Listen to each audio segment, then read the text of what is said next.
So this is the Lego tutorial, and the first thing I had showed you is how to find the Lego parts.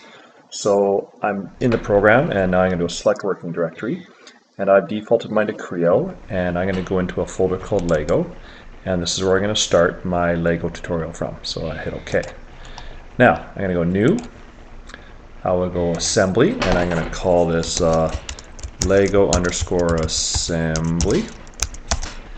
And click OK, and my default coordinate system comes up, and you'll see that there's nothing here. What I've done here is I've actually turned everything off. So I'm going to turn all my different datum displays and things on, and you can see if I move it around.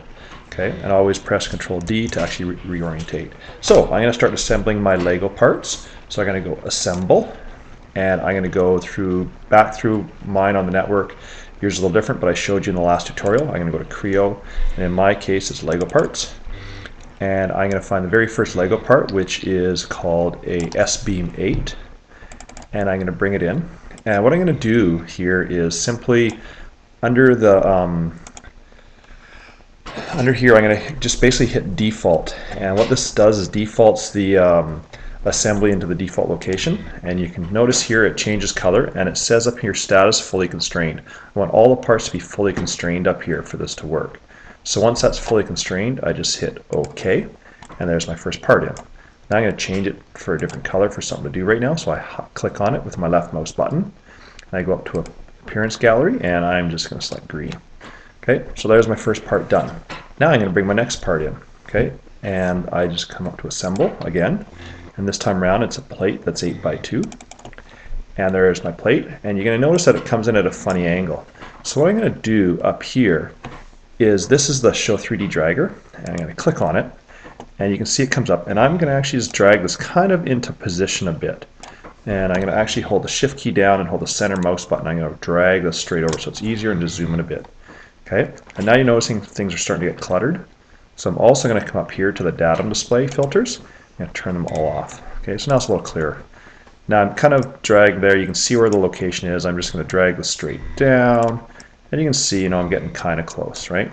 So now that I'm kind of close, I'm just going to turn off the 3D dragger, and I'm now going to join everything. So I'm going to constrain it. So I'm going to join this piece to here, okay, and I'm going to have it all nicely locked together. So I'm going to come up, instead of automatic, I'm going to go to coincidence. I'm simply going to click here, and I'm going to click on this surface, and now you're going to see that they're lined up like that. Okay, now what I'm going to do is I'm going to join this underside surface, so this surface here, to the top surface of this plate here, and you'll see now that the coincidence and they're joined basically there. Now the last thing I'm going to do is I'm going to join this surface here and this surface. You'll now see that they're fully constrained up in here, status fully constrained. It's changed colors, and they're all nicely joined. Okay. So I'm just going to select OK, and there's my part done. And again, I'm going to change the color of this, click on it once, and I know this one's going to be red. Okay, so I'm just going to continue on and bring the next couple parts in. So again, go to Assemble, and I'm going to grab the same plate again. You can see it's out of whack a bit, so I'm just going to turn the 3D dragger on. I'm going to turn it so it's kind of lined up a little bit so it's easier to work with. Maybe I'll work it over here, maybe a bit down this way. Okay, it's a little closer, and holding the Shift key down and dragging. Okay, close enough. Turn off the dragger, and now once again, I can leave it as automatic, and you watch what happens if I click on here and there. It automatically changes it to coincidence actually. Okay, then I can go to the end piece here, and it's going to line up to there, and you can see it's lined up. And the last part is the underside. So I'm just going to zoom in here so you can see this. I'm going to click the underside there, and hold the Shift key down and drag it, and this part there, and you see once again a coincidence. Click OK, click on it once, change the color to red. Okay, and obviously the last part I'm going to bring in is going to be the other S-beam, so Assemble, and I'll scroll over here, grab the S-beam 8, and this one came in pretty nice, so it's pretty simple. I'm just going to click on this one, click on the end of that. There's my first coincidence. My next coincidence would be underneath here to the top of this, there, and finally the last one I'll do is I'll do this one here to this here.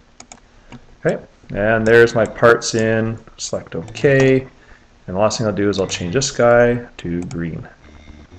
Okay, and there's my first set of parts brought in. There's my little base that I'm going to make, and we're going to add some axles and gears now to this in the next tutorial.